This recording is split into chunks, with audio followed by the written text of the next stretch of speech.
Welcome to 5 Minutes of X, where continuity is king, cameos are countless, and the cosmic chaos is carefully chronicled.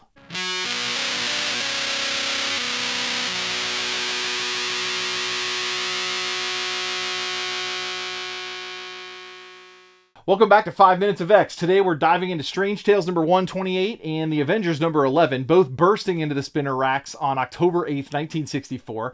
Both were scribed by the sensational Stan Lee with astonishing artwork from Dick Ayers and the dashing Don Heck. No singular spotlight this session, instead a strategic shift in structure. Brace yourselves because today marks the beginning of the mutant micro-appearance management mandate. Translation?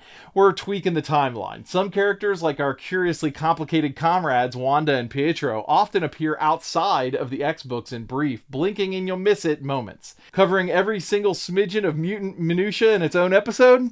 That would drag this project into the 2090s. So, here's the magnificent mutant-minded methodology.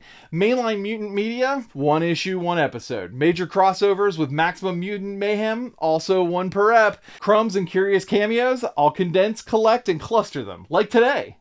First up, Strange Tales number 128, spotlighting the speedster and the spellcaster. Pietro is persistently pleading with his sister Wanda to skedaddle from the sinister squad known as the Brotherhood. But Wanda, ever the loyal life debt devotee, declares she cannot ditch Magneto because he saved her. And again, yes, for the third time she mentions this. This flashback is basically the Batman alley mugging of mutant memories. Pietro proposes picking the brains of more mature Marvel mainstays, the Avengers, Daredevil, or the Fantastic Four. The siblings settle on the Baxter Building because everyone knows their address. It's practically public property at this point. Meanwhile, the fiery Flash Thompson of the Fantastic Four, Johnny Storm, and his rocky roommate, The Thing, are lounging and watching the news. They spot Magneto and crew on the wanted list and flash back to fisticuffs from Fantastic Four number 28 and Strange Tales number 120. I love these nostalgic nods. They're familiar frames redrawn with new flair by Dick Ayers. It's a charming comic callback. Wanda and Pietro power up past the police, hexing hydrants and scaling stories. Once inside, confusion quickly combusts into combat. The Thing throws hands, Johnny throws heat, Wanda takes a tactical timeout. Pietro pirouettes past punching with panache, fighting two of the four all on his lonesome. Eventually, Johnny's heat wakes up Wanda, who winds up wrecking some windows, and then they all just stop. No heart-to-heart, no mutant meeting of minds, everyone just shrugs and strolls away. It's baffling but brilliant, and it's Bronze Age buffoonery.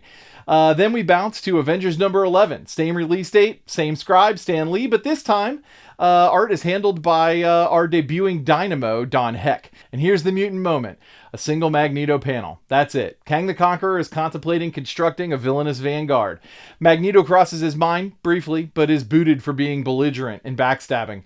Instead, Kang crafts a counterfeit Spider-Man. The end. Yep, these both dropped on the same fateful fall day in 1964, and Marvel's mutant book model is officially underway. We're not at 90s level madness yet, but you can hear the hum of hyper-production heating up. At some point, 5 Minutes of X may mutate into 50 Minutes of X people per week. That's a long title.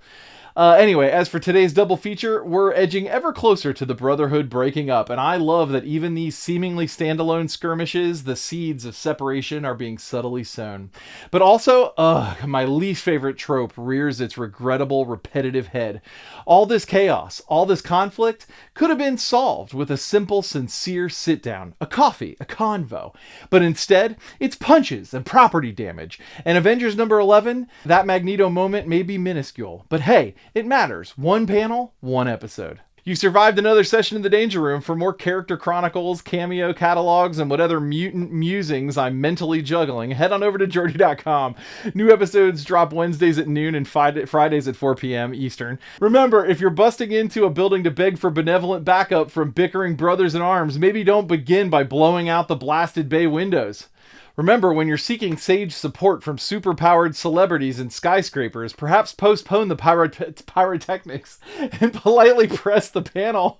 Remember, before barging into a Baxter-based battleground with bad vibes and bursting pipes, maybe buzz the bell and beg for brunch instead.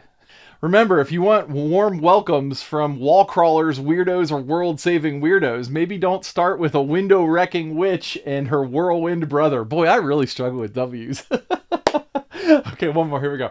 Remember, if you're crashing a constellation with the Cosmic Crusaders for counsel on your creepy cult commander, try not to turn the top floor into a glass-slinging getaway gag. Whew. Boy, this is going to be a tough one. Oof, this is going to be rough. All right, here we go.